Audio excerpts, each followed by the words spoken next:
Warahmatullahi ta'ala wa barakatuh. Pag-uusapan natin yung inamin mismo ng Biblia na kinurap nila ang kasulatan ng Diyos, no? Yan natin mababasa sa Jeremias 8:8. Sinabi dito, paano ninyo sinabi kami ay pantas at ang mga kautusan ng Panginoon ay sumasa amin? Ngunit narito ang sinungaling na pangsulat ng mga eskriba ay sumulat na may kasinungalingan.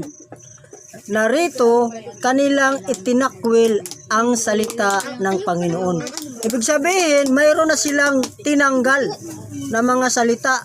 Hindi na nila pinaliwalaan o tinanggal na nila, inalis na nila sa kasulatan, tinanggihan. Kaya sabi ng Quran at sa banal na Quran sinabi dito, at katuhanan sa kanilang lipon ay may isang tulutong na nagbabago ng aklat